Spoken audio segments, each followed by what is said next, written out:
नमस्कार दोस्तों, हिंदी भाषा मंथन में आप सभी का बहुत बहुत स्वागत है।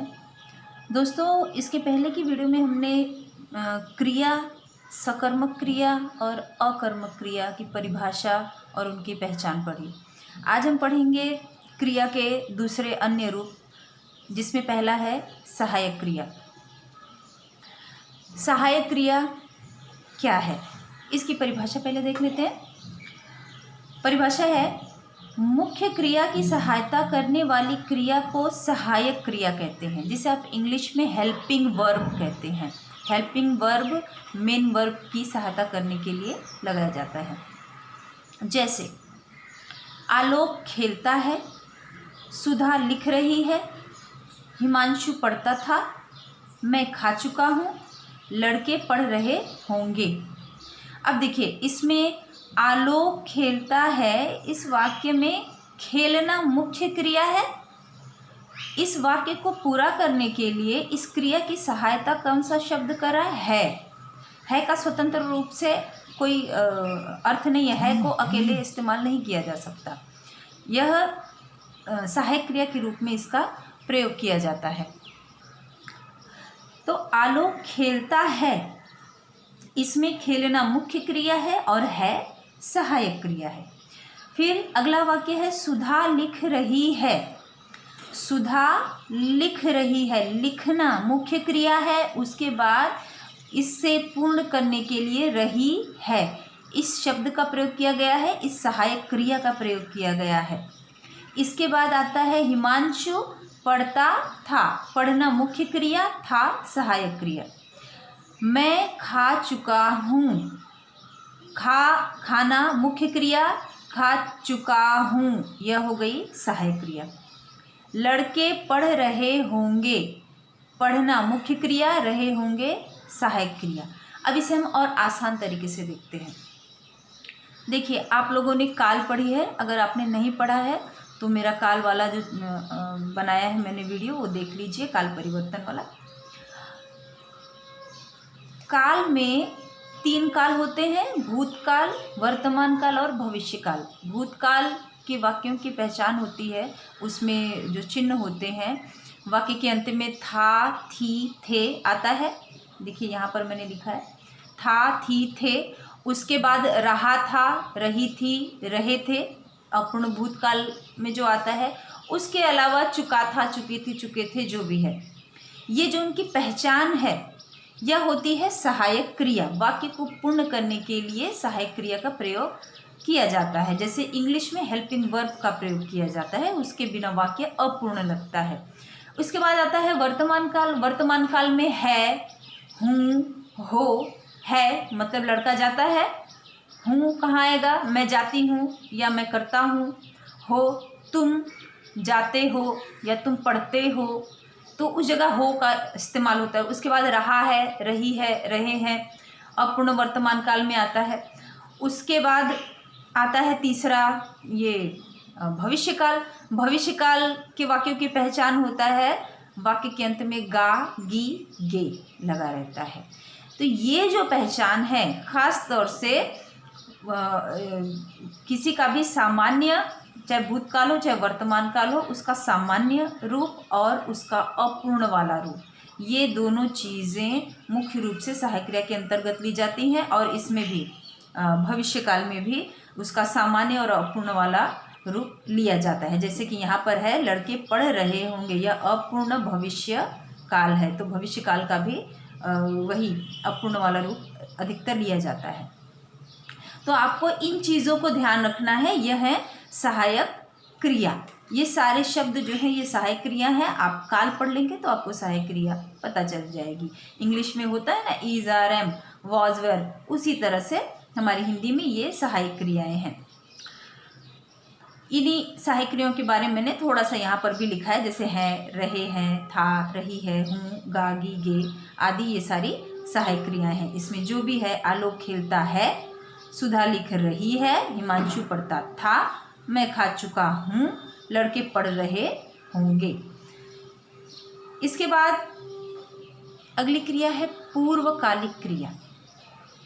अब ये पूर्वकालिक क्रिया क्या है, चलिए इसकी परिभाषा हम देखते हैं। परिभाषा है, क्रिया की समाप्ति के पहले आने वाली क्रिया को पूर्वकालिक क्रिया कहते हैं। जहाँ क्रिया समाप्त हो रही है उसके पहले ही जो क्रिया आती है उसे पूर्वकालिक क्रिया कहते हैं।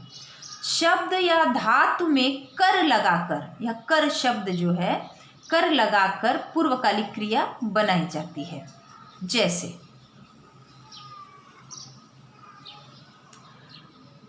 बकुल नहा कर खाएगा, मुकुल पढ़कर खेलेगा, रोहन खाकर जाएगा, लड़कियां गाकर आई हैं, लड़कियां खेलकर आ गईं, शोभन मन लगाकर पढ़ता है, माँ खाना बनाकर लेटती है, मैं पढ़कर खाना खाता हूँ। इन सभी वाक्यों में मुख्य क्रिया क्या है? बकुल नहाकर खाएगा, यहाँ पर खाएगा मुख्य क्रिया है, क्योंकि यहाँ पर बकुल मुख्य रूप से क्या काम करने वाला है? खाने का काम करने वाला है।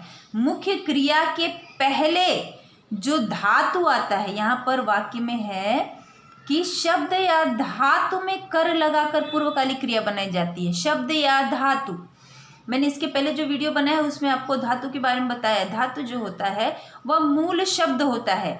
जैसे कि जाना, जाना क्रिया है, साधारण क्रिया का रूप है, क्रिया का साधारण रूप है। तो जाना कैसे बना है? जा धातु, जा मूल शब्द है, धातु है, उसमें ना प्रत्यय लगाकर जाना क्रिया का साधारण रूप बना है। जाना क्रिया जो बनी है उसमें जा में ना प्रत्यय लगाकर जाना बना है।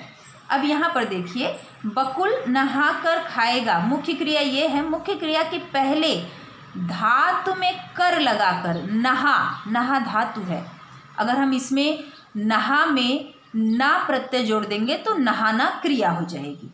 लेकिन सिर्फ नहा है तो वह धातु है। नहा इसमें कर जोड़कर, धातु में कर लगाकर, यहाँ पर दिया है धातु में कर लगाकर पूर्वकालिक क्रिया बनाई जाती है। जब यह शब्द हो जाएगा नहा से नहा कर हो जाएगा तो यह शब्द हो जाएगा पूर्वकालिक क्रिया। मुकुल पढ़कर खेलेगा, पढ़ धातु, पढ़ में अगर हम ना प्रत्यय लगाएंगे तो पढ़ना क्रिया हो जाएगी।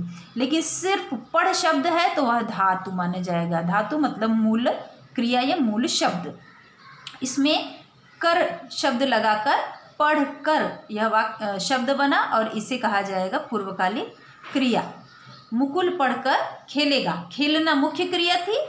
इसकी परिभाषा है कि मुख्य क्रिया के पहले आने वाले धातु में कर लगाकर पूर्वकालिक क्रिया बनाई जाती है।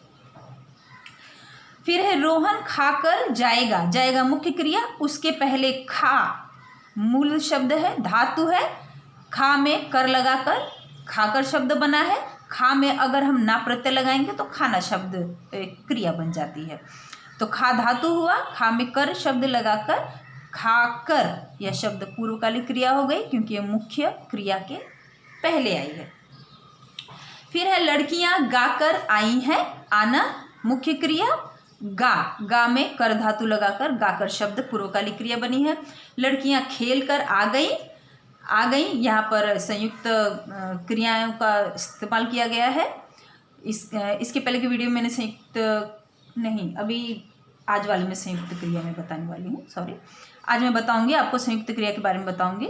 लड़कियां खेल कर आ गई, तो मुख्य क्रियाएं ये हैं, ये दोनों मुख्य क्रियाएं हैं। और उसके पहले खेल धातु में कर लगाकर खेल कर पूर्वकालिक क्रिया बनाई गई है। फिर है शोभन मन लगाकर पढ़ता है, पढ़ना मुख्य क्रिया है। और लगा, लगा धातु में कर लगाकर पूर्वकालिक क्रिया बनाई गई है। शोभन मन लगाकर पढ़ता है, मुख्य क्रिया के पहले धातु में कर लगाकर पूर्वकालिक क्रिया बनती है। माँ खाना बनाकर लेटती है, लेटना मुख्य क्रिया, बना धातु उसमें कर लगाकर पूर्वकालिक क्रिया बनाकर बनाई गई है। फिर मैं पढ़कर खाना खाता हूँ, खाना भोजन करना मुख्य क्रिया, और ये पढ़कर, पढ़ धातु, धातु में कर लगाकर पूर्वकालिक क्रिया बनाई गई है।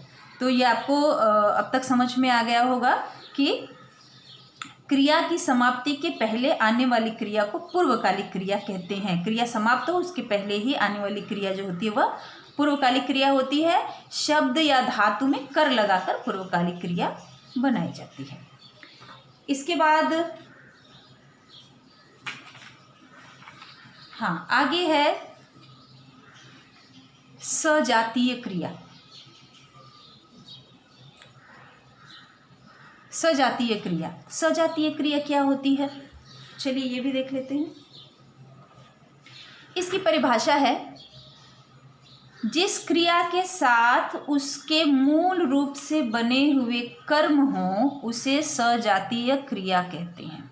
सजातीय मतलब एक ही जाति के, समान जाति के दो लोग, जिस क्रिया के साथ उसके मूल रूप से बने हुए कर्म हो, उसी क्रिया के मूल रूप से बने हुए कर्म हो उसे सजातीय क्रिया कहते हैं। जैसे आप उदाहरण पढ़ेंगे आपको बहुत जल्दी समझ में आएगा।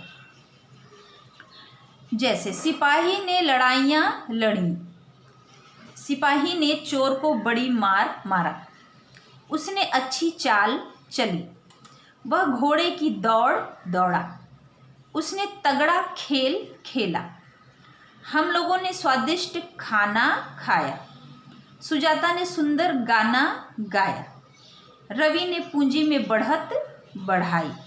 अब देखिए, सिपाही ने लड़ाइयाँ लड़ी, लड़ाई या लड़ाइयाँ लड़ी, लड़ाई कर्म, लड़ी क्रिया, दोनों एक ही जाति से, एक ही शब्द की जाति है इनकी, लड़ाई से लड़ना, ये हो गया। फिर है सिपाही ने चोर को बड़ी मार मारा, ये सजातीय क्रिया हो गई। इसी क्रिया से यह कर्म बना, इसी का कर्म है और इसी की क्रिया है, मार मारा। फिर है उसने अच्छी चाल चली, क्या चली, चाल चली, चाल से चली, यह चली क्रिया है और उसी का कर्म है चाल। वह घोड़े की दौड़ दौड़ा, दौड़ना क्रिया से दौड़ शब्द बना। यहाँ पर आप एक बार फिर से परिभाषा देख लीजिए, जिस क्रिया के साथ उसके मूल रूप से बने हुए कर्म हों, तो जिस क्रिया के साथ उसके मूल रूप से बने हुए कर्म हों, मूल रूप तो उसका यही है चाल, चाल से चलना होता है, चाल चली, चलना का ही एक दूसरा रूप है चली, या भूतकाल में हो जाता है। दौड़, दौड़ ये मूल रूप होता है, धातु होता है। इसके पहले मैंने आपको बताया मूल रूप और धातु के बारे में। तो दौड़ से दौड़ा, दौड़ना, दौड़ना क्रिया बनती है, दौड़ से दौड़ा। खेल मुख्य क्रिया है, मूल धातु है, मूल रूप है, मूल धातु है क्रिया का, और उसी से खेलना, खेल खेला। खाना खाया, खा मूल धातु से यह क्रिया बनी है। फिर है गाना गाया, गा मूल धातु से यह क्रिया बनी है, इसलिए दोनों सजातीय क्रिया है, इसे सजातीय क्रिया कहेंगे, इन दोनों को मिलाकर देखा जाता है। बढ़त बढ़ाई, सुजाता ने सुंदर गाना गाया, ठीक है। फिर है रवि ने पूंजी में बढ़त बढ़ाई, बढ़त जैसे इंक्रीमेंट करना, ठीक है, बढ़ाई किसी चीज़ को बढ़ाना, बढ़त किसी चीज़ का इंक्रीज होना, बढ़ाई इंक्रीमेंट करना, ठीक है। बढ़त बढ़ाई कोई चीज़ जो बढ़ने वाली हो उसको और बढ़ाना, बढ़ से बढ़ाई या बढ़ाना, ये सब भूतकाल में है, इसलिए ई या इस तरह के शब्द आए हैं, खेला, दौड़ा, खाया, मारा, लड़ी, इस तरह से। फिर है संयुक्त क्रिया, जिसका जिक्र मैंने अभी पहले पेज पर किया था। संयुक्त क्रिया, संयुक्त क्रिया किसे कहते हैं, चलिए देख लेते हैं। जब वाक्य पूरा करने के लिए दो मुख्य क्रियाओं की सहायता ली जाती है तब उस क्रिया को संयुक्त क्रिया कहते हैं। वाक्य पूरा करने के लिए दो मुख्य क्रियाओं की सहायता ली जाती है। ऐसे वाक्य पूरा करने के लिए सामान्य तौर पर हमने पहले पढ़ा कि सहायक क्रियाओं की सहायता ली जाती है, जैसे वह स्कूल जा रहा है तो रहा है सहायक क्रिया है। लेकिन कुछ वाक्य ऐसे होते हैं जिसमें सहायक क्रिया न होकर दो मुख्य क्रियाओं की सहायता से वाक्य को पूरा किया जाता है, उस वहाँ पर संयुक्त क्रिया होती है, न कि सहायक क्रिया होती है। जैसे उदाहरण देखिए, तोता पेड़ पर जा बैठा, रमेश दिल्ली चला गया, उसने खाना खा लिया, वह घर से निकल पड़ा, घोड़ा तेजी से दौड़ने लगा। अब इसे फिर से देखिए, तोता पेड़ पर जा बैठा, तोता पेड़ पर जा बैठा। जा, जाना क्रिया है, बैठा, बैठना क्रिया है। ये दोनों ही मुख्य क्रियाएं हैं, जाना और बैठना। ये है, था, रहा या गा, गी, गे ऐसा कुछ नहीं आ रहा है, मतलब ये सहायक क्रिया तो नहीं है। तोता पेड़ पर जा बैठा, जाना भी मुख्य क्रिया है, बैठना भी मुख्य क्रिया है, इसलिए इसे हम संयुक्त क्रिया की श्रेणी में रखेंगे। फिर है रमेश दिल्ली चला गया। चला, चलना भी मुख्य क्रिया है, गया, गया मतलब जाना, जाना का ये भूतकाल है। गया, जाना, यह भी मुख्य क्रिया है। चला गया, दोनों मुख्य क्रियाएं हैं, इसलिए यहाँ पर संयुक्त क्रिया मानी जाएगी, क्योंकि इन्हीं के बाद वाक्य खत्म हो जा रहा है। अगर इसके बाद अगर मान लीजिए तोता पेड़ पर जा बैठा था यह शब्द होता तो यहाँ पर था सहायक क्रिया भी जोड़ी जाएगी। था नहीं है, इन दोनों को तो हम संयुक्त क्रिया ही कहेंगे, और था आ गया तो था को अलग से सहायक क्रिया के रूप में जोड़ना पड़ेगा। फिर है उसने खाना खा लिया। खा धातु है, खा मतलब खाना, भोजन करना, यह मुख्य क्रिया है, और लिया मतलब लेना, यह भी मुख्य क्रिया, तो ये हो गए संयुक्त क्रिया। वह घर से निकल पड़ा। निकलना मुख्य क्रिया, पढ़ना मुख्य क्रिया, निकल पड़ा संयुक्त क्रिया। घोड़ा तेजी से दौड़ने लगा। दौड़ना मुख्य क्रिया, लगना मुख्य क्रिया, दोनों मिलाकर संयुक्त क्रिया। तो इस तरह से संयुक्त क्रिया बहुत आसान है। और इसके आगे जैसा मैंने पहले भी बताया कि था, है, इस तरह के शब्द अगर लग गए, जैसे कि रमेश दिल्ली चला गया था या वह घर से निकल पड़ा था, इस तरह का शब्द आएगा। चूँकि ये सारे भूतकाल में है तो था ही इसमें लग पाएगा। तो था या है, इस तरह के कोई शब्द अगर आए तो उन्हें अलग से सहायक क्रिया में जोड़ा जाएगा। मान लीजिए आपके सामने वाक्य आता है, परीक्षा में है आप एग्ज़ाम में, और वाक्य आता है उसने खाना खा लिया, और आपको क्रिया पहचानने के लिए दिया जाएगा, तो आप खा लिया को अंडरलाइन करके या लिख कर आप लिखेंगे संयुक्त क्रिया। और मान लीजिए आपके सामने कई वाक्य है और यह वाक्य दे दिया है उसने खाना खा लिया था, और आपको पूछा जाएगा कि इसमें ये सहायक क्रिया पहचानिए, तो आप खा लिया को छोड़ देंगे, था को लिखेंगे या अंडरलाइन करेंगे और बताएंगे कि यह है सहायक क्रिया। आपको बिल्कुल कंफ्यूज नहीं होना है कि इसमें संयुक्त क्रिया भी है और सहायक क्रिया भी है, तो अब क्या किया जाए। कुछ करने की आवश्यकता नहीं है। अगर आपको इस तरह का वाक्य आ गया और उसमें पूछा गया कि इसमें कौन सी क्रियाएं हैं, तो आप इन दोनों को अलग से लिख सकते हैं। इन दोनों को अंडरलाइन करके लिख देंगे संयुक्त क्रिया, इसे अलग से बताएंगे सहायक क्रिया। दोनों अलग अलग हैं, दोनों का अपना अलग अलग अस्तित्व है। ये साथ में भी आ सकता है, अलग भी आ सकता है। अब इसके बाद आती है प्रेरणार्थक क्रिया।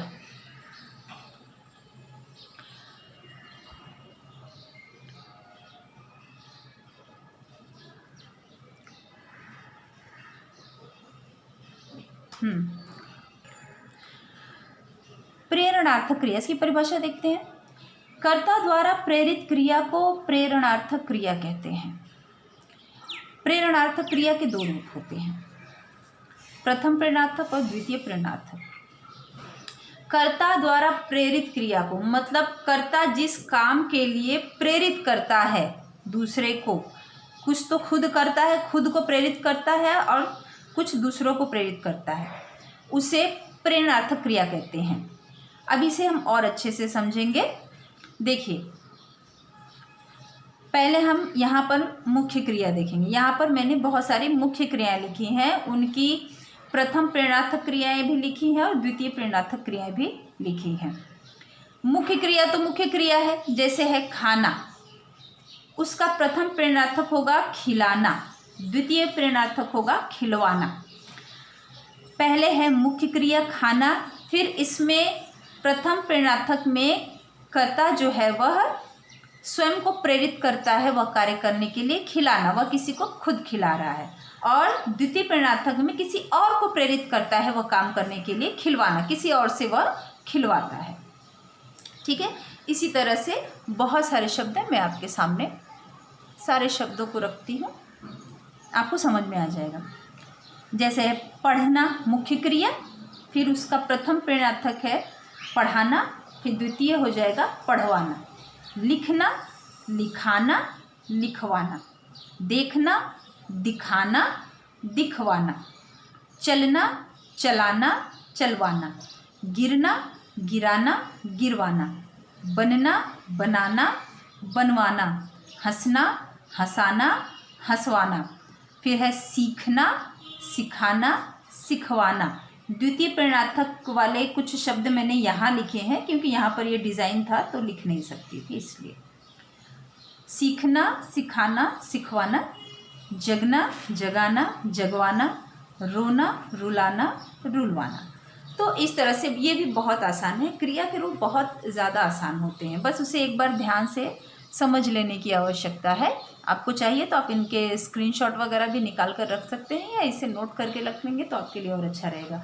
और अगर आपको कहीं भी कोई भी डाउट होगा तो आप नीचे कमेंट बॉक्स में बेहिचक पूछ सकते हैं। किसी भी तरह का डाउट है मैं आपको उसका उत्तर ज़रूर दूंगी। ठीक है, तो इसी के साथ ही अपना ख्याल रखिए, खुश रहिए, स्वस्थ रहिए। फिर मिलेंगे अगले वीडियो में, तब तक के लिए बाय बाय।